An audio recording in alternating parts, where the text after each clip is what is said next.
On the evening of January 31st, 2004, 11-year-old Carlie Brucia was walking home after spending the night at her friend's house. It was Super Bowl Sunday, and she wanted to get home in time to watch the game. She told her friend's mom she was allowed to walk home alone. It was only about a mile away and left around 6 p.m. But soon after, her friend's mom called Carlie's mother, Susan, just to make sure she knew Carlie was walking home alone. Susan was surprised and worried. She never liked her daughter walking anywhere by herself. So she asked her husband and Carlie's stepfather, Steve Kanzler, to drive out and pick her up. Steve drove up and down the route Carlie usually took, but she was nowhere to be found. He kept driving, hoping he'd just missed her. After more than an hour, he went back home, but Carlie still wasn't there. That's when panic set in. Susan and Steve went back out again, calling Carlie's name through the car windows. As they searched, they saw a red tow truck drive slowly by them, which struck them as odd. When they reached Carlie's friend's house to check if maybe she'd gone back, they noticed the same red truck parked outside. It felt strange, but there was still no sign of Carlie. Around 7:30 p.m., Susan made a desperate call to emergency services to report her daughter missing. Authorities quickly began combing the area and issued a public alert for Carlie. Family and friends started printing and handing out missing person flyers that night and early the next morning. Meanwhile, police began questioning people. Steve, the stepfather, was looked at closely because his behavior during the search seemed unusual. One person told police that Steve had come by his shop handing out flyers, but also asked if he could buy drugs after all this blew over. Detectives found this strange, but after checking his alibi, which Susan confirmed, they cleared him. Steve did, however, give police another name, Ron Choquette, the man who drove the red tow truck. Ron was dating the mother of Carlie's friend, the same house Carlie had stayed at. Steve told police that Ron's truck had been driving suspiciously near where Carlie vanished. Police questioned Ron, but his coworkers confirmed he'd been at work when Carlie disappeared, so he too was ruled out. The next day, officers brought tracking dogs to help search. The dogs followed Carlie's scent to Evie's car wash, a place not on her normal route home, but one known as a shortcut. The scent disappeared near the back of the building, but the car wash had security cameras. When the manager checked the footage, what he saw horrified him. On the tape, a man could be seen walking toward a young girl who matched Carlie's description. At first, he looked like he was just passing by, but suddenly he stepped toward her, grabbed her arm, and led her away. She looked frightened and unsure what to do. Carlie's parents confirmed it was her in the video, but no one recognized the man. He appeared to be a white male with dark hair, tattoos on his forearms, and wearing a work jumpsuit with a name tag. The video quality was poor, so the name couldn't be read. The footage was soon broadcast on TV, and hundreds of tips began pouring in. Then multiple people called, identifying the man as Joseph Smith, a 37-year-old mechanic with a long criminal record. He had past arrests for kidnapping, assault, and false imprisonment, and he was out on parole at the time. Police went to the house where Joseph was staying with friends. At first, he refused to answer the door, saying later that he had been sleeping. When questioned, Joseph claimed he was home watching the Super Bowl that night. He admitted the man in the video looked like him, but denied being near the car wash. Detectives noticed tattoos on his forearms and small cuts and scratches on his hands. When asked what car he had been driving, Joseph said he had borrowed his friend's yellow station wagon that evening, the same kind of car seen in the footage near where Carlie was taken. He claimed he only drove it to a marina and back, but later, his friend told police that Joseph had actually driven over 300 miles that night and didn't return until the next morning. Police arrested Joseph for a parole violation when they found drugs in his car. While in custody, one of his friends came forward and told detectives that Joseph had often talked about wanting to hurt women. When Joseph's mother heard about the arrest, she went to his workplace, furious at his coworkers for calling the police. Yet even she said, "If Joe did this, I'll get the truth out of him." By then, the search for Carlie had become desperate. Sadly, only days later, her body was discovered, confirming the worst fears of her family and community. Joseph Smith was sentenced to death. However, he died in prison on July 26, 2021, at the age of 55, while awaiting execution on death row. Reports indicate that he died of liver cancer. The CCTV footage of Carlie's abduction remains one of the most haunting ever recorded. An innocent walk home turned into a parent's worst nightmare.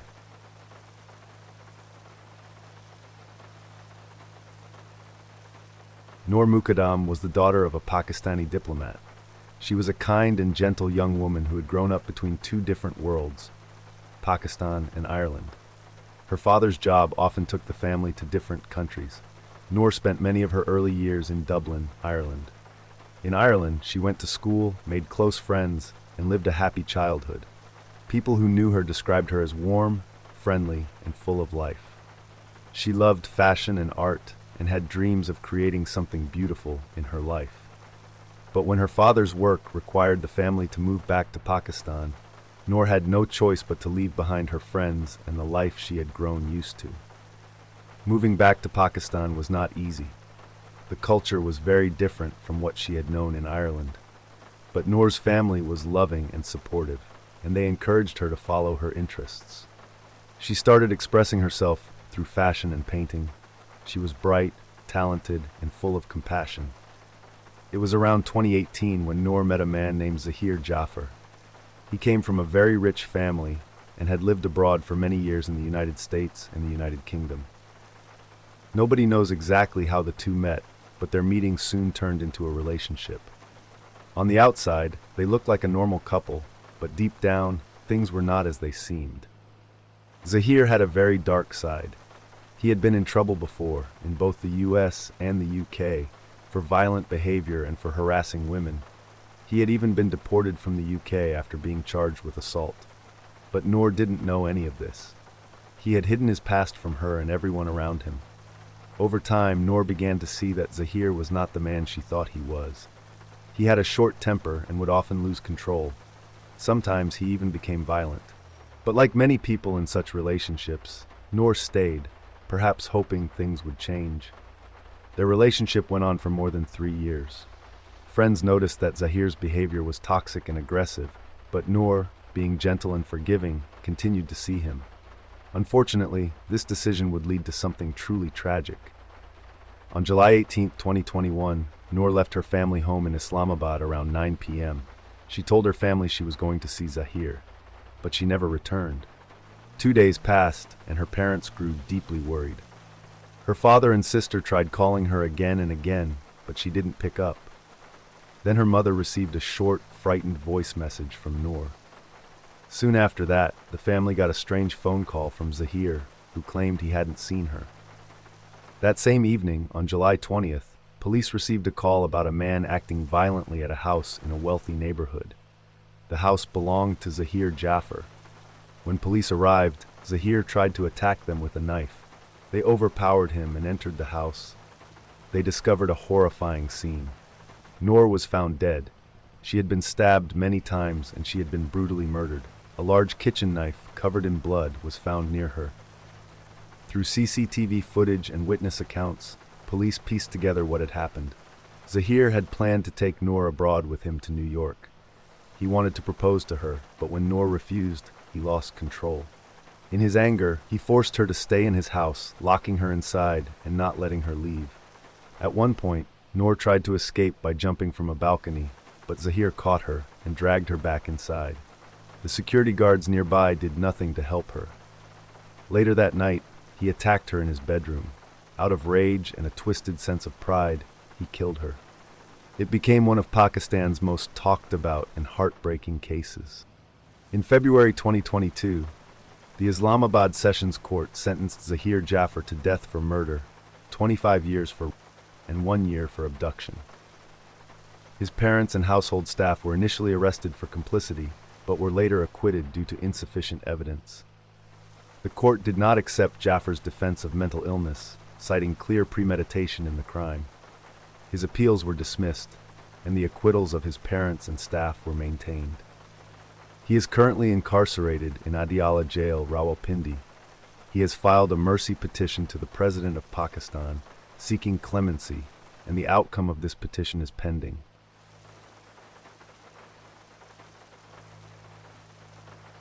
On the night of September 10, 2021, a strange and horrifying scene was caught on a public webcam in Key West, Florida. A man named Don Williams, a 911 dispatcher from Boston, was watching the live feed from the southernmost point webcam, a popular tourist spot marked by a large concrete buoy. But what he saw on his screen that night was no tourist moment. He saw a woman being attacked. Don thought it was just a couple fooling around near the buoy. But suddenly things changed. The woman stumbled, fell face down, lost her shoes, and ran away while the man pulled up his pants and went in the other direction. Don immediately called 911 to report what he had seen. Only a few minutes later, another 911 call came in.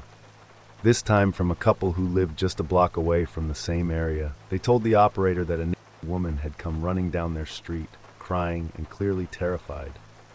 The couple said there were 3 or 4 young men, possibly one woman among them, running after her. Police officers rushed to the area.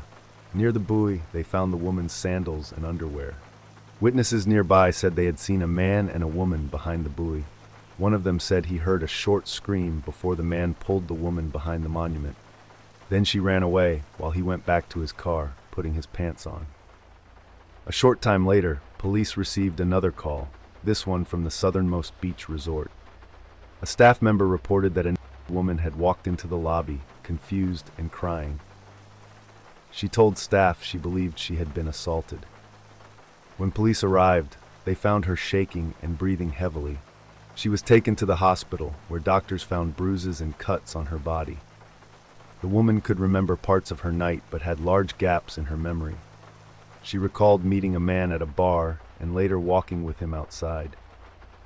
Police soon discovered who he was, Jorge Calderon Nunez, a 30-year-old man with a history of troubling behavior.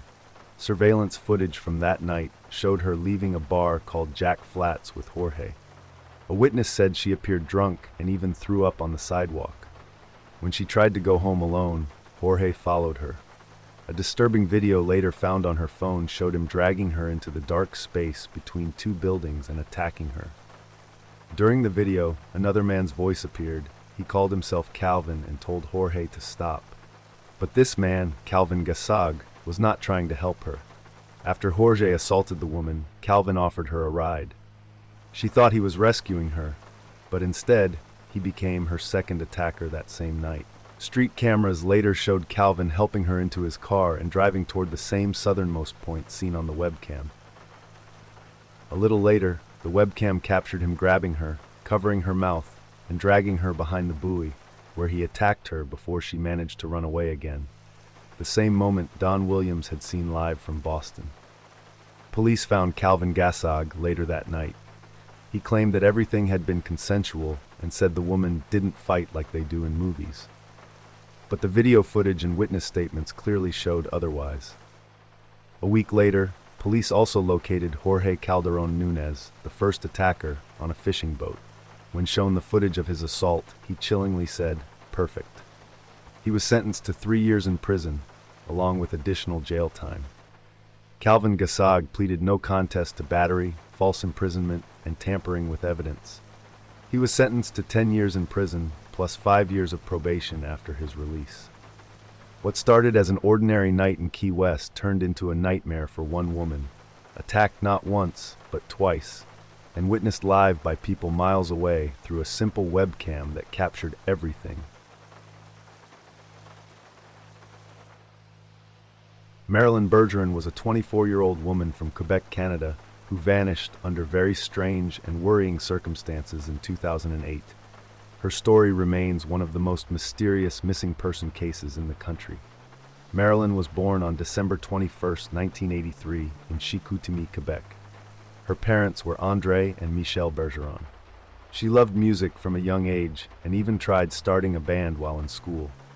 Her family later moved to Quebec City, where she continued to study music and take part in related school activities. Everyone described her as a cheerful and energetic girl when she was young. But as she got older, she began spending time with people her parents didn't approve of, which led her into some trouble. After finishing high school, Marilyn studied media arts and technology and later moved to Montreal. There she worked at Steve's music store, and did sound editing for a local TV station. She also began training in finance at Industrial Alliance. Marilyn seemed independent, creative, and full of plans for her future. But in late 2007, something happened that changed her completely. One night, her friend Jonathan Gauthier came to pick her up for a party. When he arrived, Marilyn was sitting in the dark, listening to music, looking upset and distant, very unlike her usual self. At the party, she appeared fine at first, but soon became anxious and nervous for no clear reason. She asked Jonathan to take her home, and when they arrived, she started crying. Jonathan was confused and asked if she had seen a crime or been attacked, but she only said, "You can't even begin to imagine what I've been through," suggesting something terrible had happened. She refused to say more, and Jonathan got the sense that she was afraid and trying to protect him from danger. A few months later, in early 2008, Marilyn told her family she no longer felt safe living alone in Montreal. She wanted to move back home. When her mother asked what was wrong, she said she would explain once she arrived, but she never did. During that week, she seemed very anxious and sad.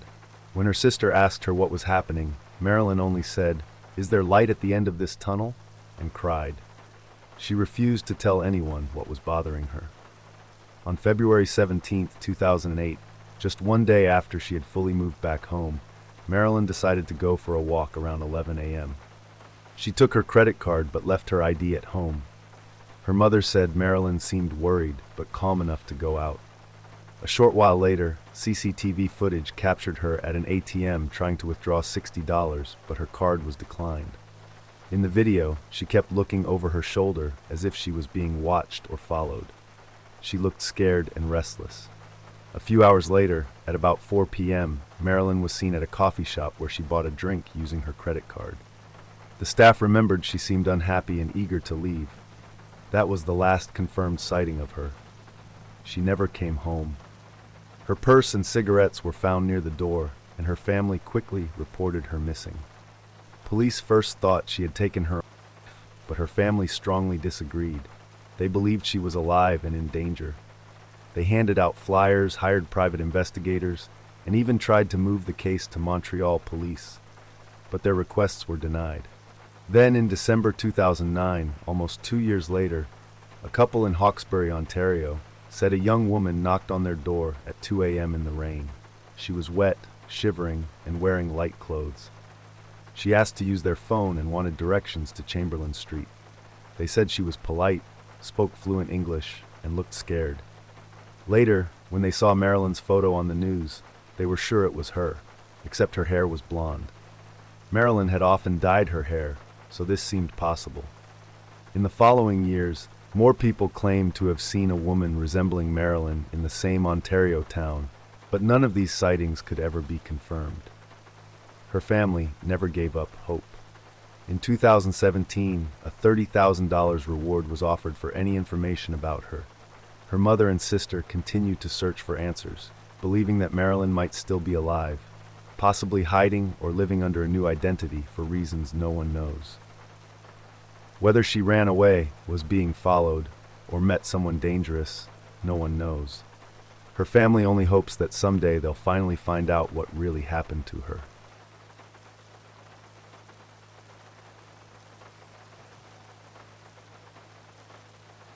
It was a cold winter evening on December 9, 2016, in South Ogden, Utah, a small, peaceful town not far from Salt Lake City.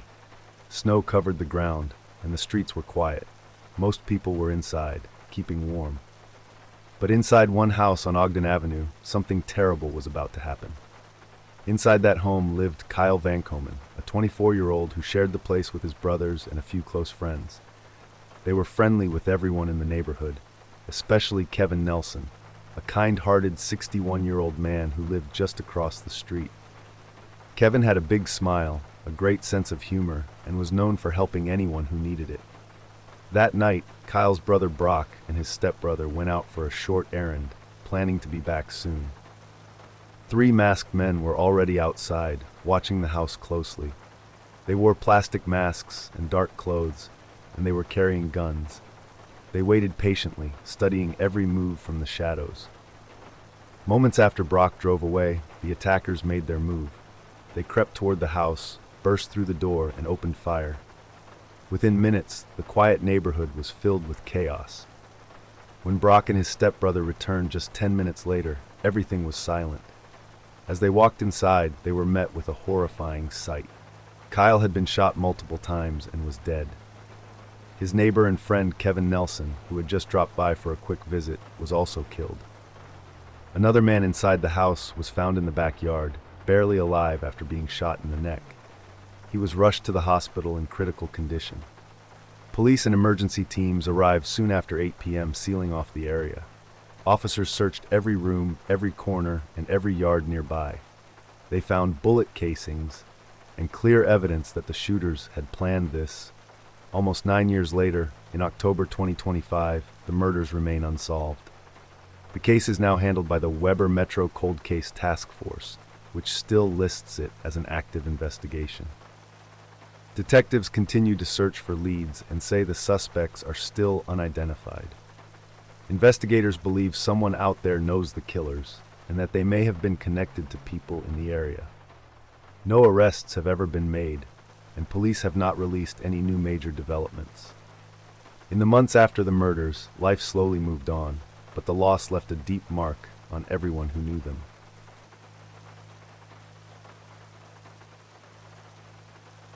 Carlos DeJuan Brown was born in the early 1990s in Charlotte, North Carolina. His problems with the law started when he was very young. In 2007, while still a minor, he was first arrested. Over the years, his crimes grew worse. In 2011, he was arrested for speeding and shoplifting. In 2015, he went to prison for robbery with a dangerous weapon, breaking and entering, and stealing. These crimes were from incidents that happened in 2013 and 2014. Carlos was released from prison in September 2020, but his troubles didn't stop. In early 2021, he was arrested for attacking his sister after allegedly biting her. She later dropped the charges because she was worried about his mental health. The same month, he was arrested again for trespassing and damaging property. In July 2022, he got arrested for disorderly conduct, and in January 2025, he was taken in for misusing the 911 system. Carlos told the police that some man-made material was controlling his body, his eating, walking, and talking. When the police told him they couldn't do anything, he got angry and called 911 again, which led to his arrest. He was released after signing a promise to return to court. By this point, Carlos had been arrested 14 times. In 2014, he had been diagnosed with schizophrenia, a serious mental illness that affects how people think, feel, and behave. He was often homeless and stayed in shelters when he could. Now let's look at the other person in this case, Iryna Zarutska. Iryna was born on May 22, 2002, in Ukraine. She studied art and restoration before moving to the United States with her mother and siblings in August 2022 to escape the war in Ukraine. Iryna worked at a pizzeria in Charlotte and went to community college. She wanted to become a veterinary assistant one day. On August 22, 2025, everything changed. Carlos Brown boarded the Lynx Blue Line train in Charlotte without paying for a ticket. He looked upset and was making strange facial expressions, possibly reacting to voices in his head due to schizophrenia. At 9:46 p.m., Iryna got on the same train at the East-West Boulevard station after finishing work. She sat in the seat in front of Carlos, listening to music on her earbuds and looking at her phone. She wasn't bothering anyone. Just 4.5 minutes later, Carlos pulled out a folding knife, opened it, and stood up. He grabbed the seat in front of him and suddenly stabbed Iryna 3 times. She tried to protect herself, but soon collapsed to the floor. Other passengers saw something happening, but didn't immediately understand what it was. Carlos then tried to get off the train. About a minute and a half later, passengers started helping Iryna. At 9:52 p.m., Carlos got off the train, taking off his sweatshirt and wrapping it around his injured hand. Police received a call at 9:55 p.m. about a stabbing on the train. They arrested Carlos nearby and found the knife close to the platform. At 10:05 p.m., Iryna was pronounced dead.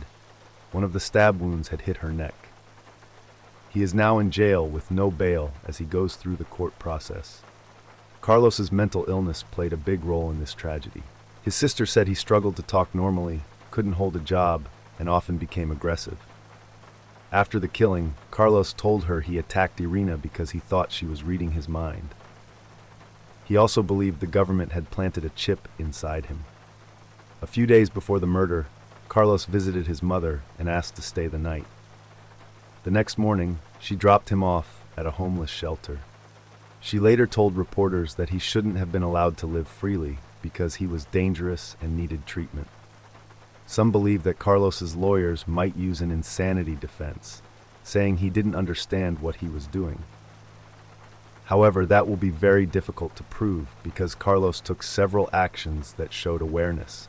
He carried a knife, tried to leave after the attack, and threw away the weapon.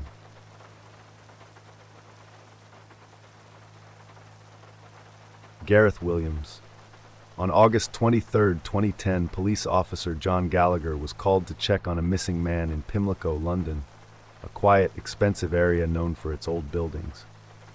The missing man was Gareth Williams, a 31-year-old codebreaker who worked for MI6, the UK's secret intelligence service. He hadn't been seen or heard from in over a week, and his co-workers were worried. Gallagher met a letting agent at Gareth's flat on Alderney Street. The agent opened the door, and Gallagher went inside. At first, everything seemed normal. The flat looked clean and organized. But as he looked closer, he noticed strange things. A woman's wig on a chair, a phone that had been reset with several SIM cards beside it, and the radiators turned up very high, even though it was summer. When Gallagher went into the bathroom, he found something shocking. In the bathtub was a large red duffel bag, tightly zipped and locked with a small padlock. When he tried to lift it, it was very heavy, and a bad smell began to fill the air. A red liquid was dripping from the bag. When the police opened it, they found the body of Gareth Williams inside. His death immediately became a worldwide mystery. Gareth Williams was born in Wales in the late 1970s. From a young age, he was known as a maths genius. He passed his exams much earlier than normal, GCSEs at age 10 and A-levels by 13. He went to university and later earned a PhD in mathematics from Cambridge. Because of his talent, he was hired by GCHQ, the UK's cybersecurity agency, where he helped stop major terrorist plots, including the liquid bomb plan to blow up planes. Later, Gareth joined MI6 as a codebreaker. He moved into a flat near the MI6 headquarters in London. Friends and neighbors said he was quiet, private, and focused on fitness. He had no known romantic relationships, and mostly kept to himself. When his body was found, it was already decomposing, meaning he had likely been dead for around 2 weeks. The bag was locked from the outside, but strangely, the key was inside the bag with him. There were no signs of a struggle, no drugs, and no marks of violence. Forensic experts also found DNA from 2 other people on the bag and lock, but they couldn't find out who they belonged to. The flat was tidy, with no signs of forced entry. However, police found expensive women's clothes worth around £15,000, unopened boxes, a wig, and makeup. The door had been double locked from the outside, meaning someone else may have left and locked it behind them. The flat's heating had also been turned up to speed up body decay. Experts said Gareth likely died from suffocation inside the bag. There were no signs he was attacked, which led to theories that he had put himself in the bag, maybe as part of a risky experiment. Others suggested that someone forced him into it. Rumors soon spread about his private life. Some media stories claimed he was involved in bondage or strange secret practices, but most of this turned out to be false or exaggerated. His family said these rumors were hurtful and untrue. Still, no one could explain how he could have locked himself inside the bag. Even trained experts failed to do it in over 300 attempts. Police later looked for a mysterious couple who had visited Gareth's building weeks before his death. They said they had keys to his flat and were visiting someone named Pier Paolo, but they were never found. During an inquest, it was revealed that MI6 took a whole week to report Gareth missing, even though his flat was only a few minutes from their office. This raised questions about a possible cover-up. CCTV footage later helped police piece together Gareth Williams' final days. Cameras showed him on August 14, 2010, just 9 days before his body was found, calmly shopping and walking through Holland Park tube station. He looked relaxed and was carrying a shopping bag, showing no signs of fear or trouble. This was the last confirmed sighting of him alive. Some believe Gareth's death was linked to his secret intelligence work, and that he may have been killed because of something he discovered. Coroners said Gareth Williams was probably unlawfully killed, but no one was ever charged, and how he ended up in the locked bag remains one of Britain's strangest unsolved mysteries.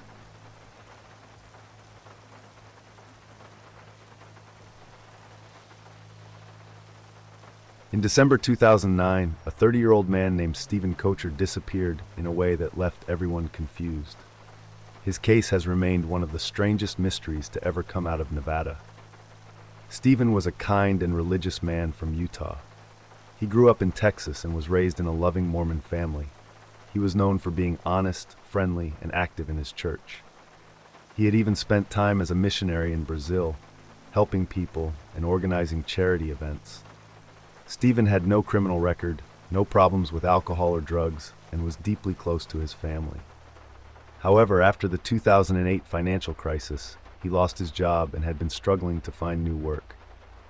On December 13, 2009, Stephen's car, a white Chevrolet Cavalier, was found parked on a quiet street in Henderson, Nevada, a suburb near Las Vegas. It was discovered near a retirement community, a place Stephen had no known reason to visit. The car was locked and in good condition, with no sign of damage or a struggle. Inside were personal belongings and Christmas gifts, suggesting he had plans to return home. CCTV footage showed Stephen arriving in that neighborhood just before noon on December 13. He parked the car, stepped out neatly dressed, and walked up the street holding what looked like some papers or a folder. After that, he disappeared from view. A few minutes later, another camera caught a brief reflection of him walking out of the neighborhood, but that was the last confirmed sighting of him. Stephen's phone records later showed some strange movements. For 2 days after he vanished, his phone remained active, pinging off cell towers in different locations heading north from where his car was found. The first signal appeared 5 hours after he parked his car. The phone was picked up again a few miles away 2 hours later, and the next morning another signal came from near US Route 93 and Russell Road. Then it stopped. No one knows if Stephen was on foot or in a car at that time. During this period, Stephen's phone was used to check a voicemail and open a text message from his landlord, but there were no calls or messages sent out by him.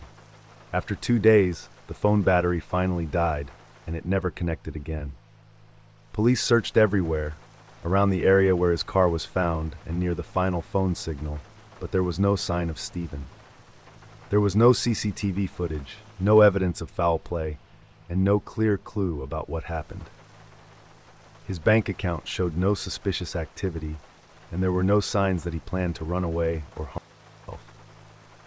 What made things even stranger was that, in the days before he vanished, Stephen had taken long road trips across Utah and Nevada, driving over 1,000 miles for no clear reason.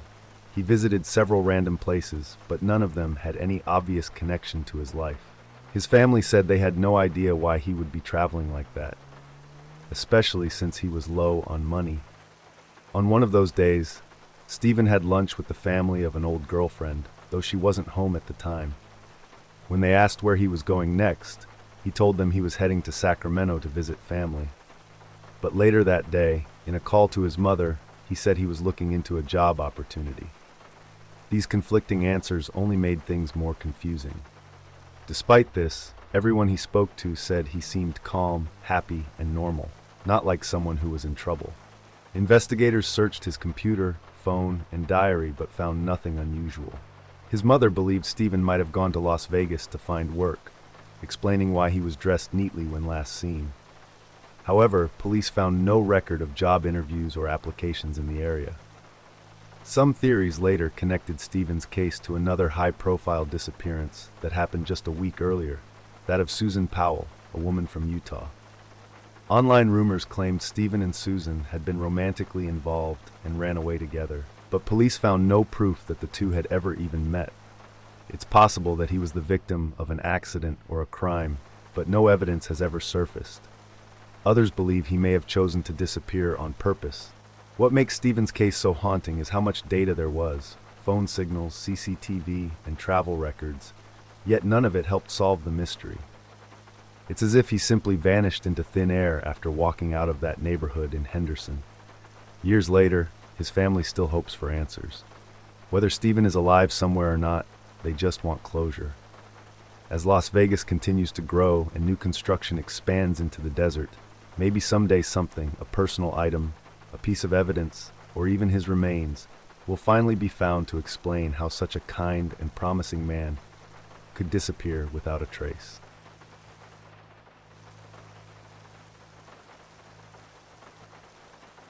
On the morning of February 13, 2017, in a quiet area near Kuala Lumpur, Malaysia, a man named Pastor Raymond Koh left his home to deliver food to a friend. It was a normal, peaceful morning with clear skies and light traffic. But before the day was over, Raymond Koh would vanish without a trace. Raymond Koh was 62 years old. He wasn't a politician or a businessman. He was a Christian pastor, a husband, a father, and someone known for helping people in need.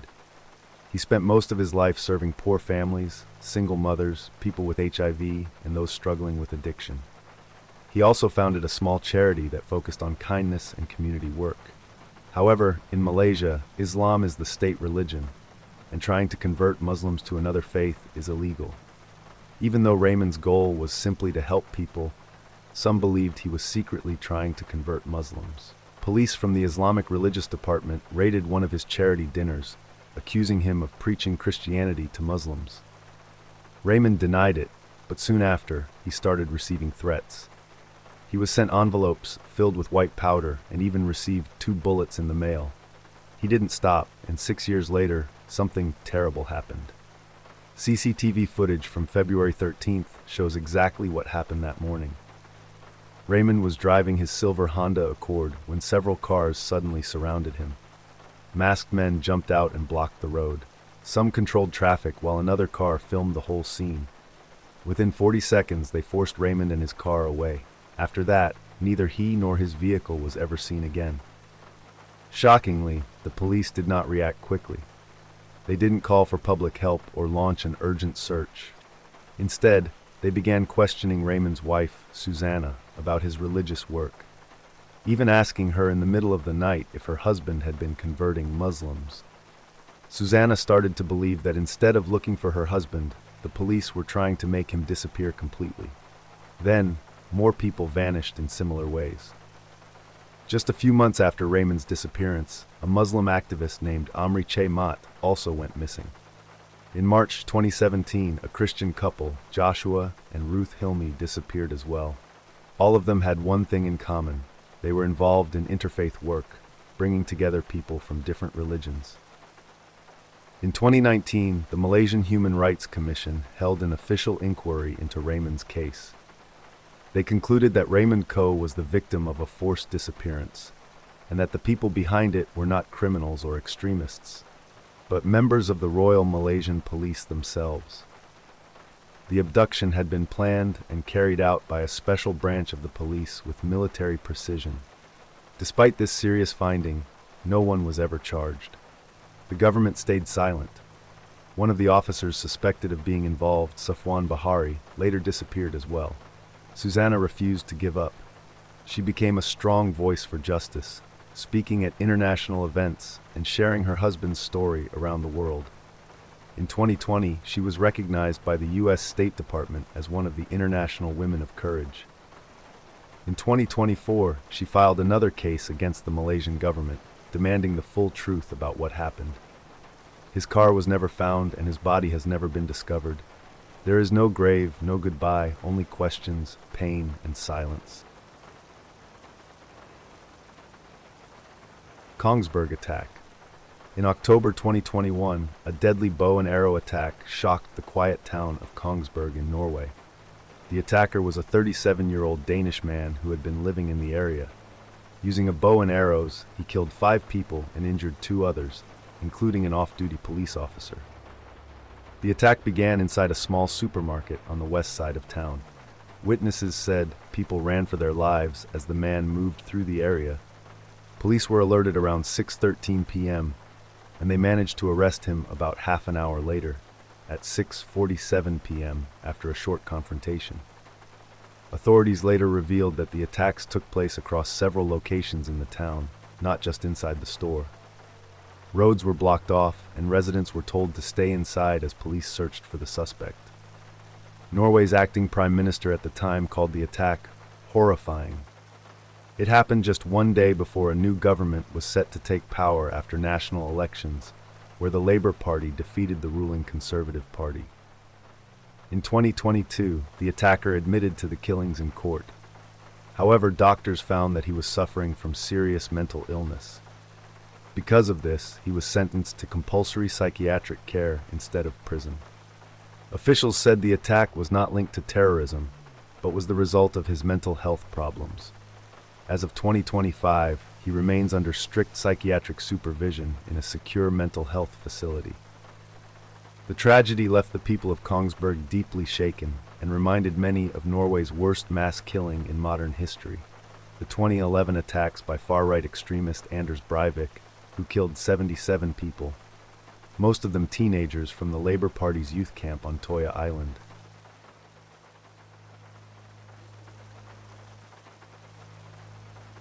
Lisa Dorrian. Lisa Dorrian was born on June 12, 1979 in Bangor, County Down, Northern Ireland. She was the oldest of 4 sisters and came from a close, loving family. Her parents, Pat and John Dorrian, described her as bright, kind, and full of life. She loved being around people, enjoyed laughing, and always had a positive energy that made others happy. Lisa worked as a shop assistant and had plans for her future. She had even talked about moving to Spain to start a new life. Before she went missing, she had been in an accident and was waiting for a £60,000 payout. Life seemed full of hope for her. However, about 6 weeks before she disappeared, Lisa broke up with her boyfriend, Jimmy Mills. Her family noticed that after the breakup, she started acting differently. She began spending time with new people in the Ballyhalbert area. Her family felt these new friends were a bad influence, especially because Lisa was naturally outgoing and trusting. On the night of February 27, 2005, Lisa went to a party at the home of a woman named Naomi Drysdale. Later that night, she left for another party at Ballyhalbert Caravan Park. The caravan park was quiet at that time of year, since it was still winter, but a few people were there, drinking and using drugs. Lisa was among them. One of the men at the party was Mark Lovett, who worked as the park's groundskeeper. CCTV footage from that night later became an important part of the investigation. Cameras at the caravan park's gate showed cars arriving and leaving around the time Lisa was believed to have gone missing. Police confirmed that Lisa was last seen on CCTV entering the park shortly before midnight, but there was no footage of her leaving. That discovery strengthened the belief that something serious had happened inside the park. Officers also reviewed CCTV from nearby petrol stations and roads leading in and out of Ballyhalbert to see if anyone had tried to move a body or evidence after the party. Witnesses said everyone was under the influence of drugs and alcohol, which made their memories unreliable. One sober person told police that Lisa and Mark seemed to be hallucinating.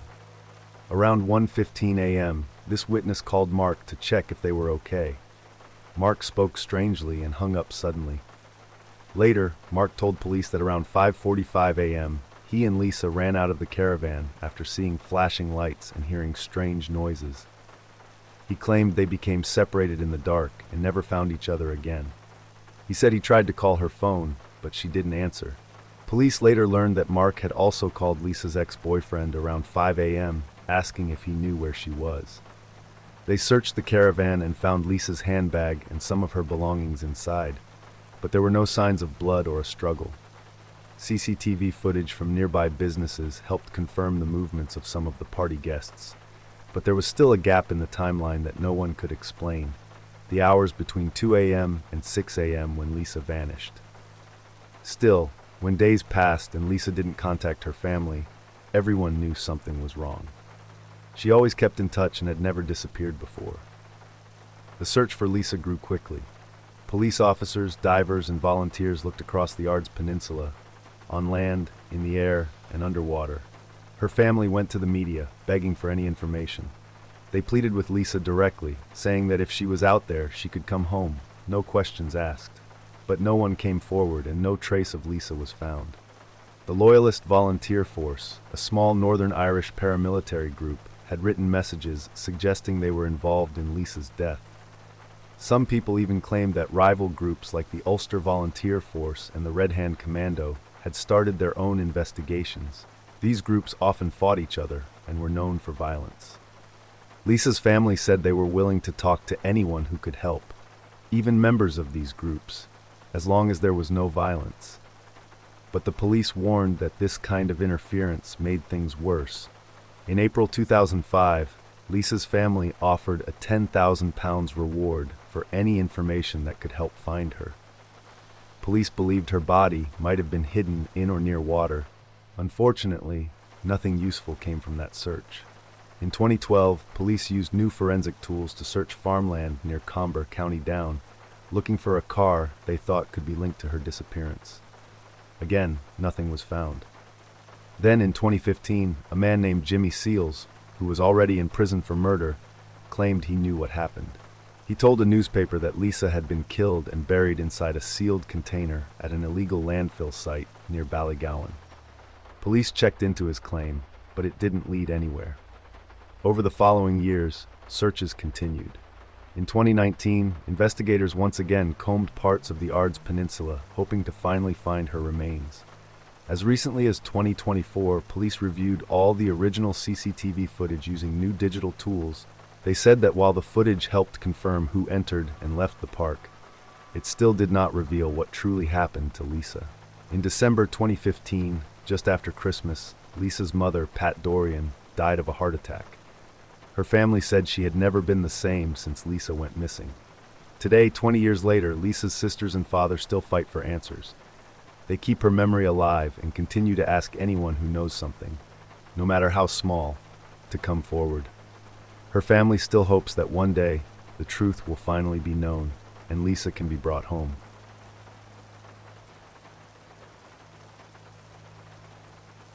Lola Daviet was born in 2010 in Paris, France.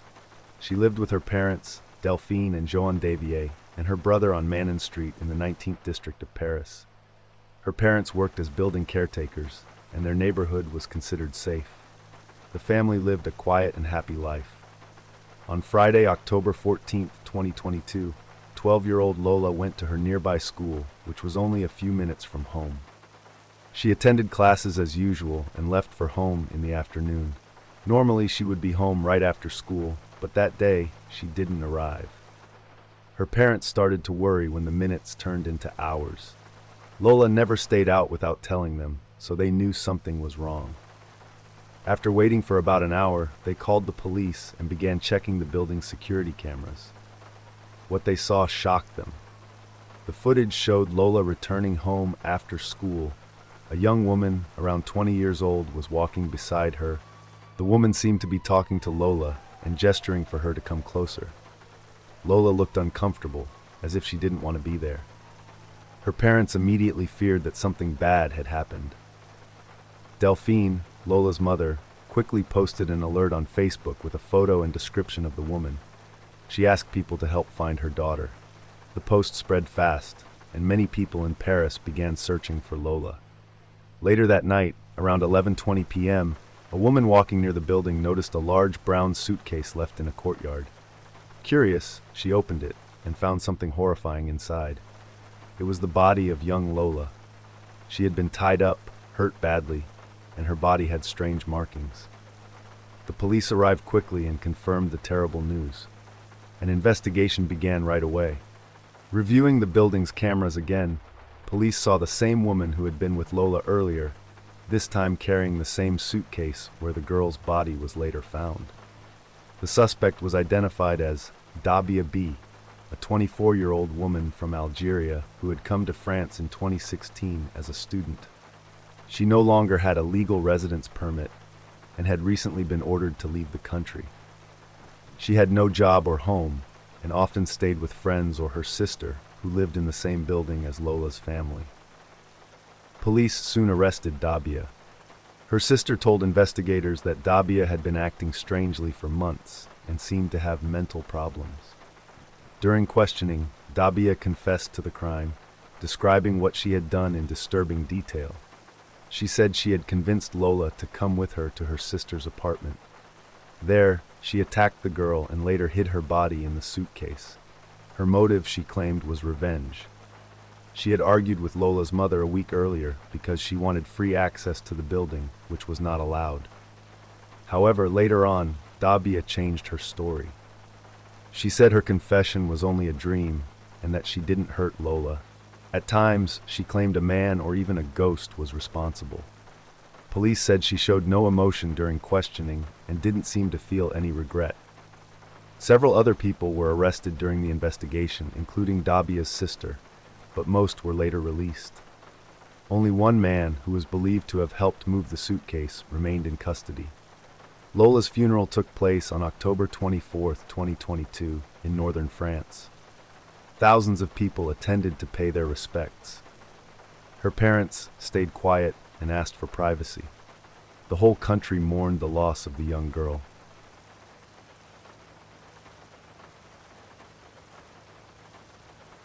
Renu Agarwal.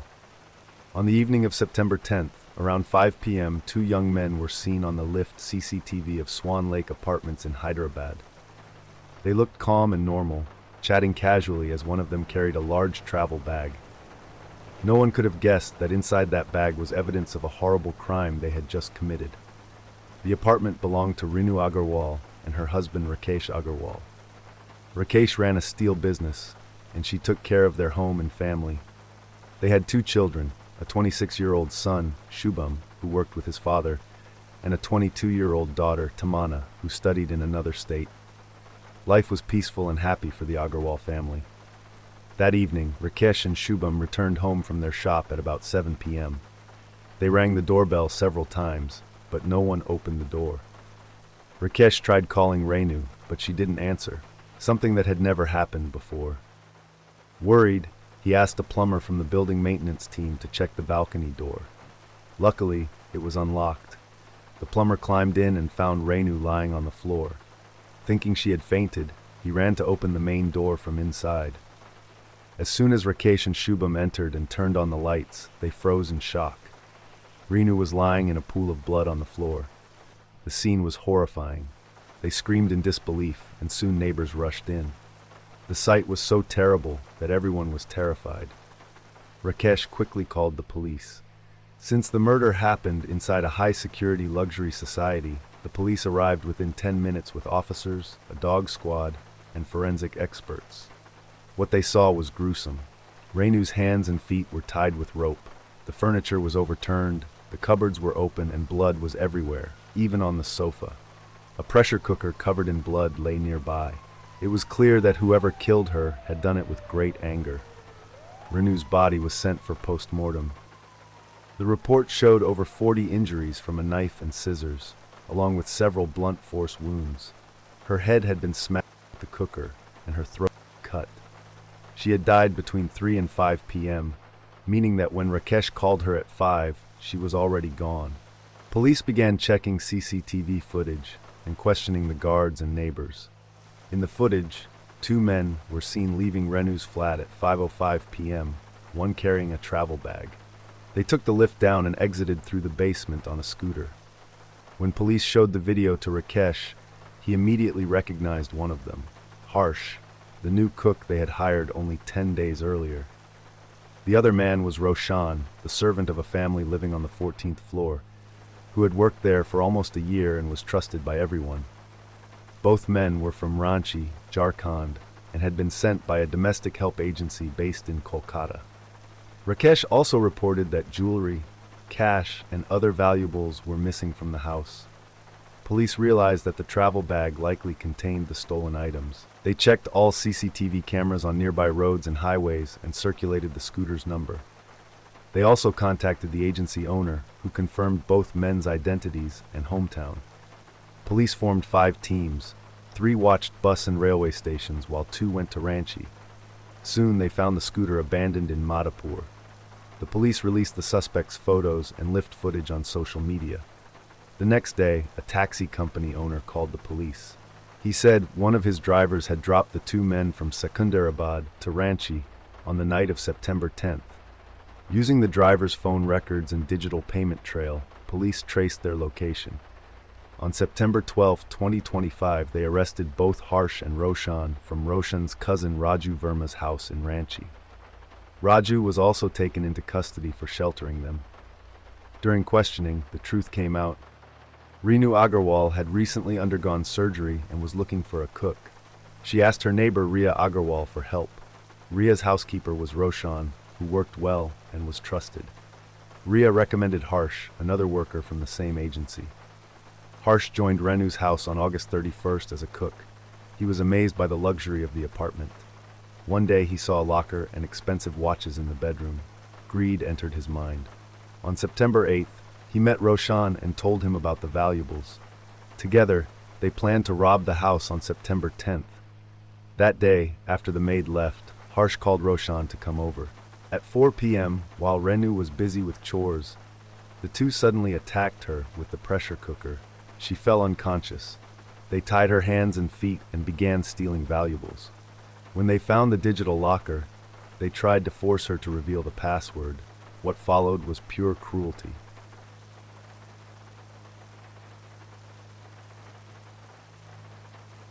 Jong-ok Shin.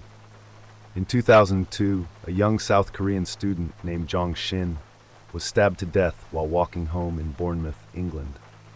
Not long after, a man named Omar Benguit was arrested and charged with her murder. From the very beginning, Omar said he was innocent. He had a long criminal record, about 60 offenses, and had struggled with drug addiction. The main witness against him told police that she saw Omar covered in blood after the attack. She claimed she had driven him and two other men to a crack house where he cleaned himself up. Because of her story, Omar was found guilty and sent to prison in 2005. He has now spent over 20 years behind bars. But he has never confessed, saying he would rather die in prison than admit to a crime he did not commit. Journalists and lawyers discovered that there was no CCTV or forensic evidence linking Omar to Oki's murder. The entire case relied on the word of BB, and her story had many problems. BB was a former heroin addict who had a history of lying to the police. Several other witnesses later said they were pressured by police to give false statements against Omar. Some even admitted they had lied in court because they were scared or wanted lighter punishment in their own cases. One woman, Beverly McNeely, said police forced her to lie about a bag of clothes found in a river. She said officers wanted her to claim the clothes belonged to Omar, even though there was no proof. Another witness, Leanne Myers, said the police made her change her description of a knife so it matched the murder weapon. Leanne later said, "They wrote out what they wanted me to say, and I just did it." Omar's sister, Ami Benguit, has fought for years to prove her brother's innocence. Because of the case, she lost her home and faced judgment from neighbors. Amy gathered boxes of old court papers and evidence, hoping to find something that could clear Omar's name. She also found CCTV footage from a nightclub showing Omar around 10 p.m. on the night Oki was killed. Later, new footage from a different street around 3:15 a.m. showed a man who looked very similar to Omar. If that man really was Omar, it could prove he wasn't at the crack house, as BB claimed, giving him an alibi for the murder. With the help of journalists and lawyers, Amy submitted this new evidence to the Criminal Cases Review Commission, CCRC. In 2024, the CCRC confirmed that it had found new evidence not available at the time of the trial. This evidence could affect the reliability of the main witness and might even point to a possible alternative suspect. The CCRC said there was a real possibility that the Court of Appeal could find Omar's conviction unsafe, and the case is now under review again. Omar's lawyer, Des Jensen, continues to believe this was a serious miscarriage of justice. Dorset police still say they handled the investigation properly. They point out that the case has been reviewed several times and that Omar's earlier appeals were rejected by judges in 2005 and 2014. The police added that if the courts or the CCRC direct them to reopen the investigation, they will do so. For now, Omar remains in prison, still claiming he is innocent. His family and supporters are hoping that the CCRC review will finally lead to a new appeal and possibly clear his name. More than 20 years after Oki's tragic death, both families continue to wait for the truth and for real justice to be done.